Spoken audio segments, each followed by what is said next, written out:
Merhaba arkadaşlar, kanalımıza hoş geldiniz. Bugün sizler için güzeller güzeli Demet Özdemir ve yakışıklı oyuncumuz Can Yaman'dan güzel paylaşımlar sizler için hazırladık. Onlar erkence Kuş dizisinde beraber rol almış ve sevgili olmuşlar.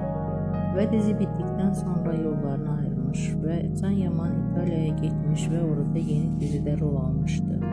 Biz de sizler için onların romantik fotolarını hazırladık. Bu videoların devamlı gelmesini istiyorsanız kanalımıza abone olup yorum yazmayı unutmayın. Herkese teşekkür ederim.